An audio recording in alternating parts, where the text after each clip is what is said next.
Assalamualaikum warahmatullahi wabarakatuh.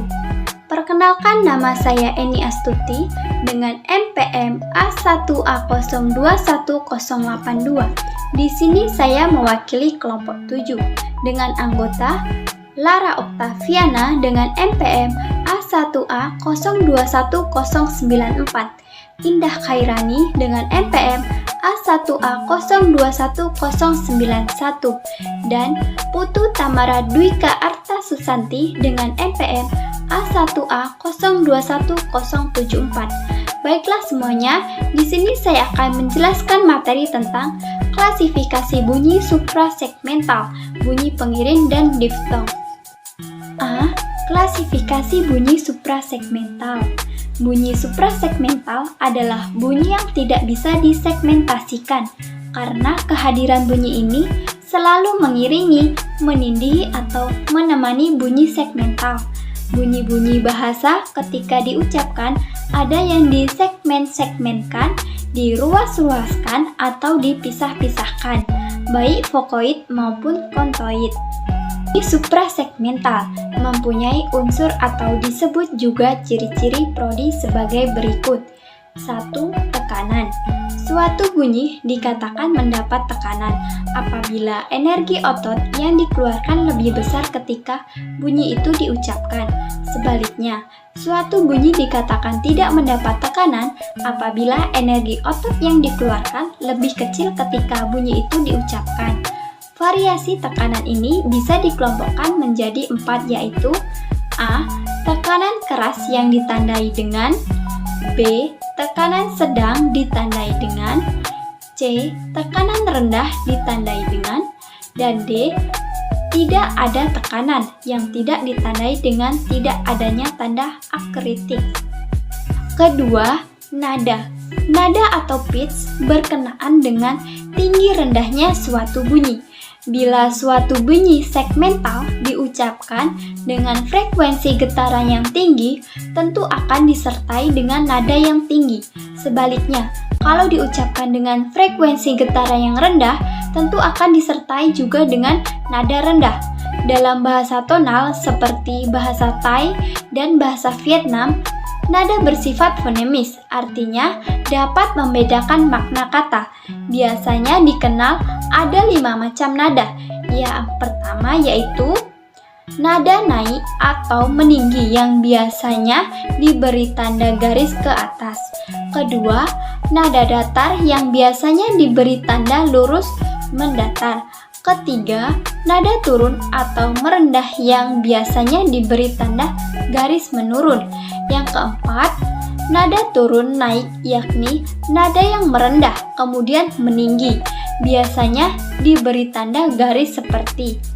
Yang kelima, nada naik turun yaitu nada yang meninggi lalu merendah, biasanya diberi tanda seperti ini.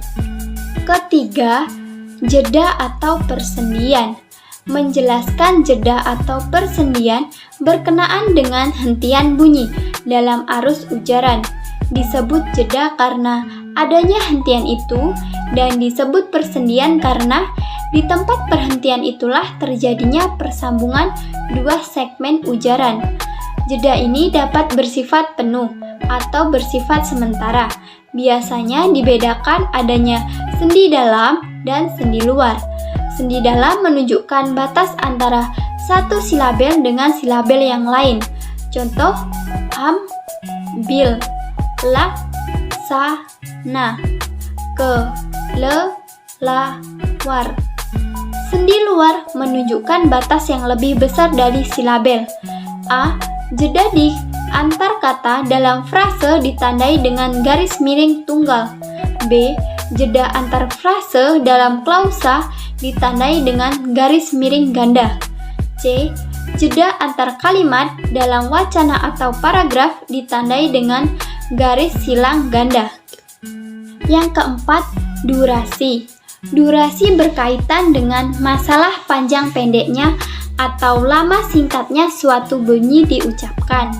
Tanda untuk bunyi panjang adalah titik 2 di sebelah kanan bunyi yang diucapkan, atau garis kecil di atas bunyi segmental yang diucapkan.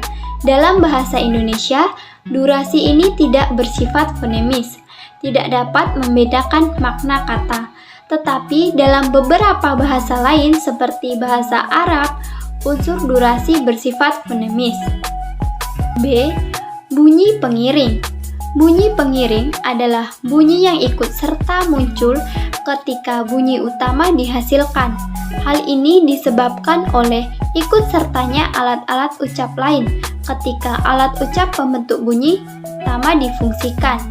Oleh karena itu, ada yang mengistilahkan kuartikulasi atau artikulasi sertaan, yaitu pengucapan dua bunyi yang berurutan secara tumpang tindih yang kualitasnya berbeda dari deretan bunyi yang diucapkan secara normal atau sempurna. Bunyi-bunyi sertaan atau pengiring ini dapat dikelompokkan sebagai berikut. Bunyi ejektif, yaitu bunyi sertaan yang dihasilkan dengan cara glotis ditutup sebelum dan sewaktu bunyi utama diucapkan, sehingga ketika glotis dibuka terdengar bunyi globe. Bunyi klik, yaitu bunyi sertaan yang dihasilkan dengan cara lidah belakang menempel rapat pada velum sebelum dan sewaktu bunyi utama diucapkan, sehingga ketika penempelan pada velum dilepas terdengar bunyi k. Bunyi aspirasi, yaitu bunyi sertaan yang dihasilkan dengan cara arus udara yang keluar lewat mulut terlalu keras sehingga terdengar bunyi KH. Contoh bunyi P pada awal kata bahasa Inggris pace terdengar sebagai bunyi PH sehingga ucapannya menjadi pace. Bunyi eksplosif, bunyi lepas, yaitu bunyi sertaan yang dihasilkan dengan cara arus udara dilepaskan kembali setelah dihambat total. Lawannya adalah bunyi implosif, bunyi tak lepas.